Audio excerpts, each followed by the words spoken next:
Audio Jungle.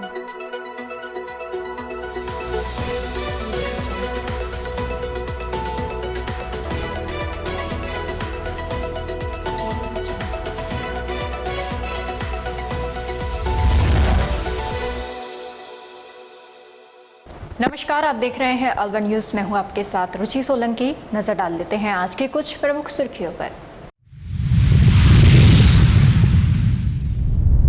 MIA के नाले में बह रहा है हरे रंग का औद्योगिक अपशिष्ट, खेती और भूजल पर मंडराया खतरा।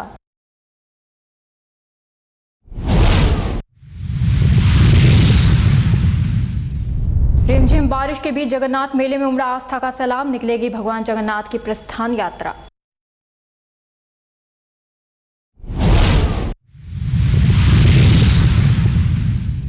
गुरु पूर्णिमा की तैयारी जोरों पर, खराब रास्ते को जेसीबी से किया जा रहा है दुरुस्त।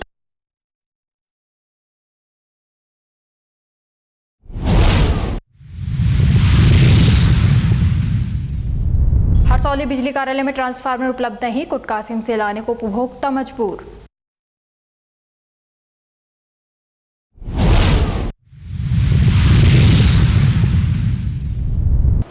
और अब खबरें विस्तार से।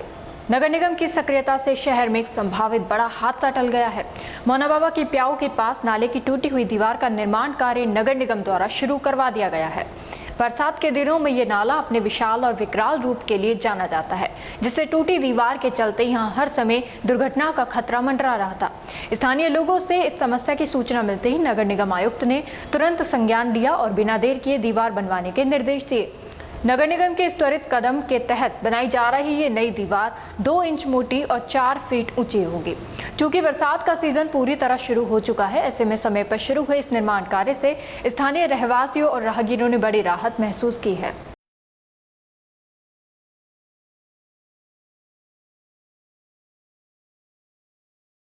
जय कृष्ण क्लब कार्यकारिणी के चुनाव रविवार को संपन्न हुए। कार्यकारिणी में 14 डेलीगेट्स के चुनाव के लिए 25 उम्मीदवार चुनाव मैदान में है। सुबह 9 बजे से शाम 5 बजे तक जय कृष्ण क्लब परिसर में आयोजित चुनाव के दौरान प्रत्याशियों सहित क्लब के सदस्यों की गहमा गहमी रही। निर्वाचन अधिकारी एडीएम सिटी अंबालाल मीणा ने बताया कि जिला कलेक्टर के आदेश अनुसार जय कृष्ण क्लब के द्विवार्षिक चुनाव के लिए मतदान प्रक्रिया आयोजित की गई, जिसमें क्लब के 867 सदस्य अपने मतों का प्रयोग कर रहे हैं, जिसके लिए सुबह 9 बजे से मतदान प्रक्रिया शुरू हुई, जो शाम 5 बजे तक चली और उसके बाद मतगणना हुई। शांतिपूर्ण तरीके से मतदान संपन्न करवाने के लिए प्रत्येक 300 मतदाताओं के लिए एक बूथ बनाया गया। इस प्रकार कुल 3 बूथ बनाए गए हैं। बताइए चुनाव प्रक्रिया के बारे में। देखिए, जिला कलेक्टर महोदय अलवर के निर्देशन में अपने क्लब का द्विवार्षिक जो चुनाव है वो आज चल रहा है। चुनाव के लिए 14 सदस्य जो है वो मैदान में हैं और 14 सदस्यों का कार्यकारिणी के लिए चुनाव होना है। 867 मतदाता हैं जो अपन ने पूरी प्रक्रिया के तहत सूचित करके उनकी सूची बाहर प्रकाशित कर दी है। सभी मतदाताओं को ये अवगत करा दिया कि 9 से लेकर के 5 बजे तक आज वोटिंग है और जैसे ही वोटिंग समाप्त होगी उसके पश्चात काउंटिंग होगी और काउंटिंग के पश्चात जो सदस्य है उनको उनका शपथ दिला करके और प्रमाण पत्र हम लोग प्रदान कर देंगे।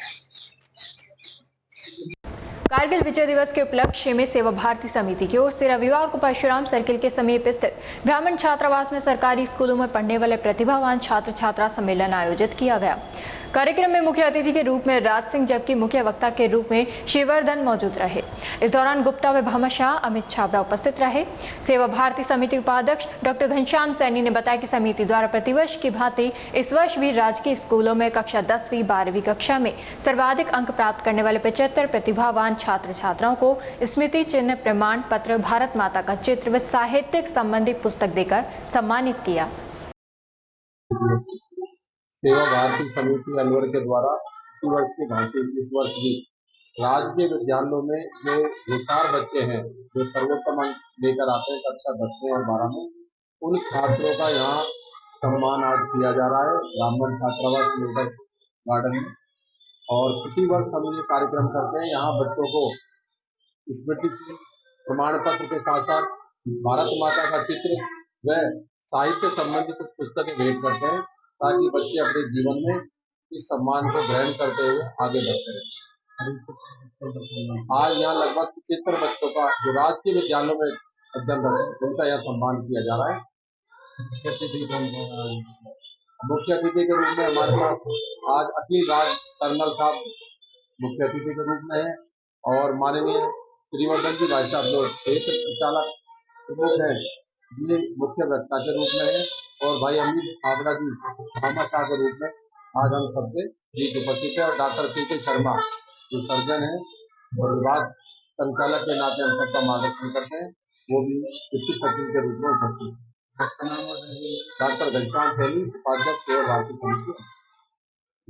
दलित अधिकार केंद्र के तत्वावधान में ग्राम पाली तहसील रामगढ़ जिला अलवर में दलित महिला समूह के साथ चर्चा बैठक आयोजित की गई। बैठक का उद्देश्य दलित महिलाओं को संवैधानिक एवं कानूनी अधिकारों, शिक्षा, नेतृत्व, विकास, आर्थिक आत्मनिर्भरता तथा महिलाओं के विरुद्ध होने वाले अत्याचार, हिंसा एवं भेदभाव के प्रति जागरूक करते हुए उन्हें संगठित एवं सशक्त बनाना था। बैठक का समापन दलित महिलाओं के संवैधानिक अधिकारों, शिक्षा, नेतृत्व, विकास एवं आर्थिक आत्मनिर्भरता की दिशा में निरंतर संगठित होकर कार्य करने के संकल्प के साथ हुआ।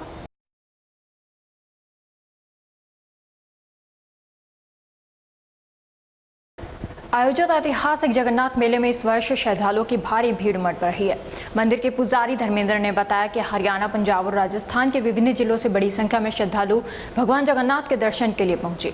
रिमझिम बारिश के बावजूद श्रद्धालुओं का उत्साह कम नहीं हुआ और पूरे मेले में भक्तिमय माहौल बना रहा। पुजारी धर्मेंद्र के अनुसार मेला कल तक जारी रहेगा तथा कल रात भगवान की भव्य प्रस्थान यात्रा निकाली जाएगी, जिसमें केंद्रीय मंत्री भूपेंद्र यादव के शामिल होने की संभावना है। वहीं पिछले कई वर्षों की परंपरा को निभाते हुए जगन्नाथ मंदिर रोड पर रक्तदान शिविर का भी आयोजन किया गया, जिसमें लोगों ने बढ़ चढ़कर भाग लिया।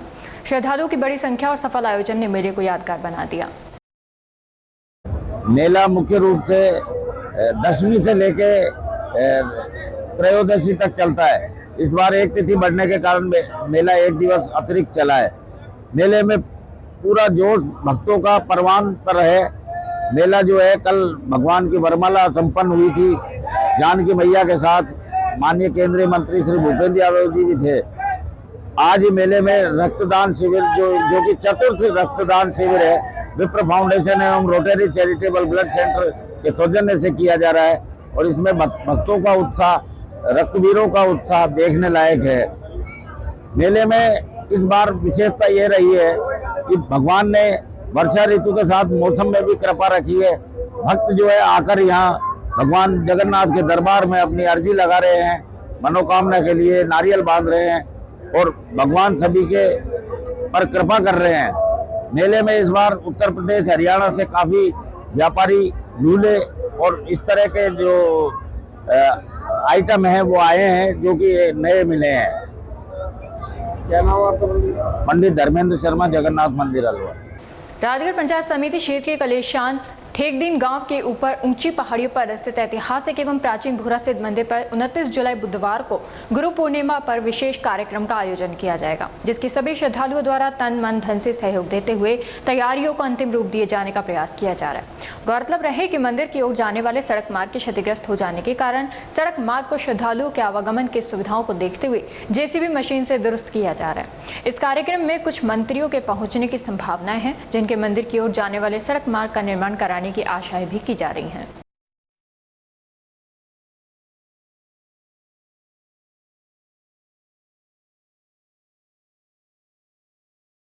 कायस्थ नंदिनी जिला अलवर द्वारा नवीन कार्यकारिणी का विधिवत विमोचन किया गया। इस अवसर पर आयोजित बैठक में संगठन को अधिक सशक्त एवं सक्रिय बनाने, सामाजिक कार्यों को गति देने तथा महिलाओं की भागीदारी बढ़ाने सहित विभिन्न महत्वपूर्ण विषयों पर विस्तार से चर्चा की गई। बैठक में सर्वसम्मति से नवीन कार्यकारिणी की घोषणा की गई। बैठक में उपस्थित सभी सदस्यों ने संगठन के उद्देश्यों को जन जन तक पहुँचाने तथा समाज हित में मिलकर कार्य करने का संकल्प लिया। नवीन कार्यकारिणी के सभी पदाधिकारियों का पुष्पगुच्छ एवं माल्यार्पण कर स्वागत किया गया तथा उन्हें बधाई दी। कार्यक्रम का समापन सभी सदस्यों के प्रति आभार व्यक्त करते हुए किया गया।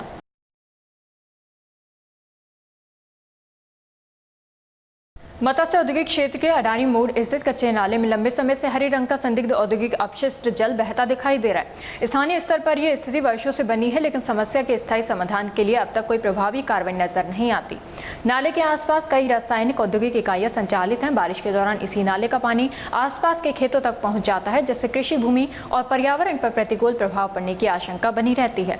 ये कच्चा नाला कृषि क्षेत्र से होकर गुजरता है, जिससे अपशिष्ट जल के भूमि में रिसाव और भूजल स्रोतों के प्रभावित होने की भी चिंता जताई जा रही है। मत्स्य औद्योगिक क्षेत्र के अडानी मोड़ स्थित कच्चे नाले में लंबे समय से हरे रंग का संदिग्ध औद्योगिक अपशिष्ट जल बहता दिखाई दे रहा है। स्थानीय स्तर पर यह स्थिति वर्षों से बनी है, लेकिन समस्या के स्थायी समाधान के लिए अब तक कोई प्रभावी कार्रवाई नजर नहीं आती। नाले के आसपास कई रासायनिक औद्योगिक इकाइयां संचालित हैं। बारिश के दौरान इसी नाले का पानी आसपास के खेतों तक पहुंच जाता है, जिससे कृषि भूमि और पर्यावरण पर प्रतिकूल प्रभाव पड़ने की आशंका बनी रहती है। यह कच्चा नाला कृषि क्षेत्र से होकर गुजरता है, जिससे अपशिष्ट जल के भूमि में रिसाव और भूजल स्रोतों के प्रभावित होने की भी चिंता जताई जा रही है।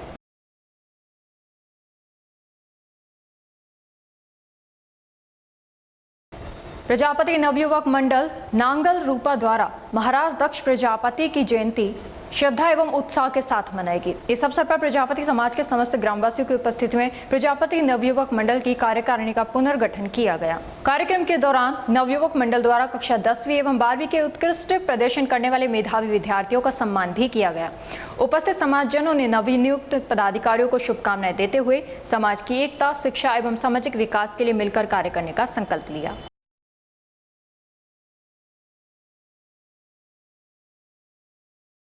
राजगढ़ थाना पुलिस ने एक युवक को अवैध देसी कट्टे के साथ गिरफ्तार किया है। गिरफ्तार किए गए युवक के पास से एक अवैध देसी कट्टा 12 बोर और 12 बोर का एक जिंदा कारतूस भी बरामद किया गया है।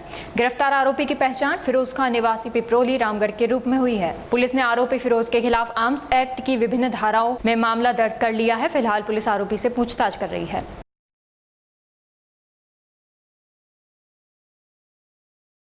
हरसौली कस्बे में लगभग 1.5 करोड़ रुपए की लागत से बने आधुनिक बिजली कार्यालय भवन में आज तक ट्रांसफार्मर स्टोर शुरू नहीं होने के कारण क्षेत्र के किसानों और बिजली उपभोक्ताओं को भारी परेशानी का सामना करना पड़ रहा है। ट्रांसफार्मर और अन्य विद्युत उपकरण जलने के बाद उन्हें लेने के लिए उन्हें करीब 25 किलोमीटर दूर कोटकासिम उपखंड कार्यालय के चक्कर लगाने पड़ते हैं।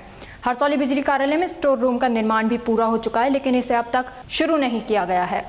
हरसौली बिजली कार्यालय के सहायक अभियंता भास्कर खत्री ने कहा, मुझे इस संबंध में अभी पूरी जानकारी नहीं है। मैंने कुछ दिन पहले कार्यालय का चार्ज संभाला है। जल्द ही जानकारी लेकर स्टोर रूम शुरू कराने का प्रयास किया जाएगा।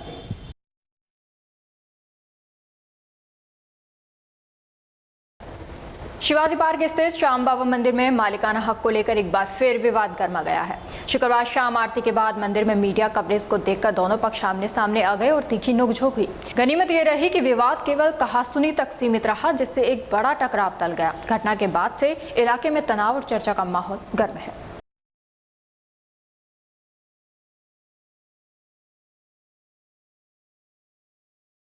भारतीय कम्युनिस्ट पार्टी ने छात्रों के आंदोलन के कारण मोदी सरकार के शिक्षा मंत्री धर्मेंद्र प्रधान के इस्तीफे देने की छात्रों की जीत बताई है। छात्रों के आंदोलन को पैदा करने में अहम भूमिका देश के सर्वोच्च न्यायालय के मुख्य न्यायाधीश की रही है, जिन्होंने छात्रों को कॉकरोच बताया था। छात्रों ने तभी कॉकरोच जनता पार्टी का गठन किया। पार्टी उनका आभार व्यक्त करती है, जिन्होंने इस संघर्ष में प्रत्यक्ष और अप्रत्यक्ष रूप से सहयोग किया है। मैं मनोज कुमार बोहरा, एडवोकेट, सचिव भारतीय कम्युनिस्ट पार्टी राजगढ़। आज जंतर मंतर पे जो छात्रों का आंदोलन चल रहा था, उसकी बड़ी जीत हुई है। इसके लिए भारतीय कम्युनिस्ट पार्टी राजगढ़ उन छात्रों को बधाई देती है। बहुत से लोग कहते हैं कि प्रदर्शन करने से, आंदोलन करने से क्या होता है, जबकि आज उनको ये पता चल गया कि प्रदर्शन करने और आंदोलन करने से कैसी भी बड़ी से बड़ी सत्ता हो, उसे आखिरकार झुकना पड़ता है। आज इन छात्रों द्वारा किए गए आंदोलन के बदौलत ही धर्मेंद्र प्रधान शिक्षा मंत्री का इस्तीफा हुआ है। इसके लिए हमें बेहद खुशी है। हम इस आंदोलन में भाग लेने वाले सभी छात्रों को एवं प्रत्यक्ष एवं अप्रत्यक्ष रूप से जिन भी साथियों ने इसमें भाग लिया, उन्हें हम बहुत बहुत बधाई देते हैं, उनका धन्यवाद करते हैं और ऐसे ही लोकतंत्र की रक्षा के लिए आंदोलन करते रहें, जिससे कि इस हिटलरशाही सरकार को सबक मिल सके। जय हिंद, लाल सलाम। साइबर संग्राम अभियान 3.0 के तहत अलवर पुलिस ने ऑनलाइन ठगी करने वाले 2 आरोपियों को गिरफ्तार करने में सफलता हासिल की है। पुलिस ने उनके कब्जे से वारदात में प्रयुक्त 2 मोबाइल फोन और 3 सिम कार्ड बरामद किए हैं। पुलिस अधीक्षक जिला अलवर सुधीर चौधरी ने जानकारी देते हुए बताया कि जिले में ऑनलाइन ठगी, सेक्सटॉर्शन, OLX, म्यूल अकाउंट, फर्जी ATM और फर्जी सिम से जुड़े फ्रॉड के खिलाफ विशेष अभियान चलाया जा रहा है। इसी के तहत दीपक कुमार अतिरिक्त पुलिस अधीक्षक मुख्यालय जिला अलवर, डॉक्टर प्रियंका अतिरिक्त पुलिस अधीक्षक ग्रामीण जिला अलवर एवं पिंटू कुमार वृत्ताधिकारी वृत्त रामगढ़ के निर्देशन में पुलिस टीम व QRT का गठन किया गया था।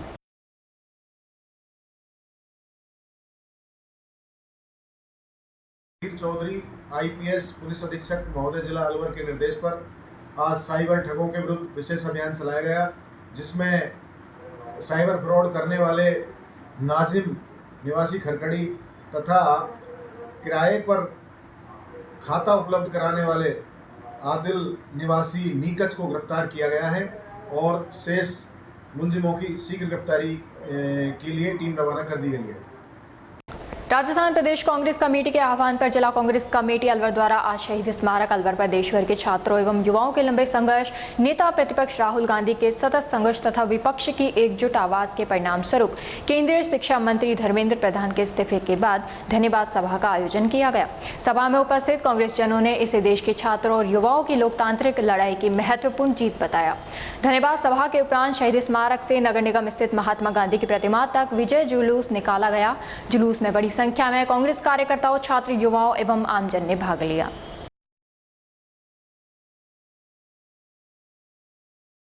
मुंडावर उपखंड के पहलगांव निवासी एवं राजस्थान पुलिस के सहायक उप निरीक्षक राकेश कुमार शर्मा का ड्यूटी के दौरान हुए सड़क हादसे में असामयिक निधन हो गया।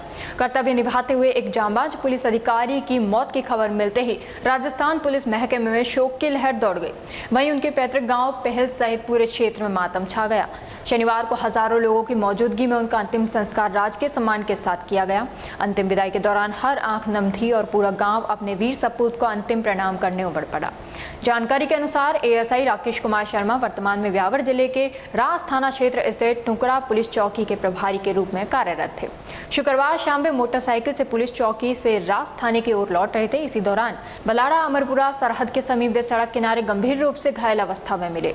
राहगीरों ने तत्काल इसकी सूचना पुलिस और 108 एम्बुलेंस को दी। उन्हें गंभीर हालत में जयतारण राजकीय अस्पताल पहुंचाया गया, जहां चिकित्सकों ने जांच के बाद उन्हें मृत घोषित कर दिया। DSP रमेंद्र सिंह हाडा ने बताया कि शव को जयतारण अस्पताल की मोर्ची में रखवाकर परिजनों को सूचना दी गई। परिजनों के पहुंचने के बाद पोस्टमार्टम की कार्रवाई पूरी कर शव उन्हें सौंप दिया गया। पुलिस के अनुसार हादसे के वास्तविक कारणों का खुलासा जांच और पोस्टमार्टम रिपोर्ट आने के बाद ही हो सकेगा। घटना की सूचना मिलते अस्पताल में पुलिस अधिकारियों, कर्मचारियों तथा ग्रामीणों की भीड़ उमड़ पड़ी। श्रद्धांजलि रैली के बाद पूरे राज्य के सम्मान के साथ ASI राकेश शर्मा का अंतिम संस्कार किया गया। अंतिम यात्रा में हजारों की संख्या में ग्रामीण, पुलिस अधिकारी, पुलिसकर्मी, जनप्रतिनिधि और सामाजिक संगठनों के लोग शामिल हुए। खेरतल तिजारा पुलिस की टुकड़ी ने दिवंगत अधिकारी को अंतिम सलामी दी। अंतिम संस्कार के उपरांत रास थानाधिकारी मंजू ने राष्ट्रीय ध्वज दिवंगत ASI के पुत्र उमंग और बड़े भाई सुरेश शर्मा को सम्मान पूर्वक सौंपा।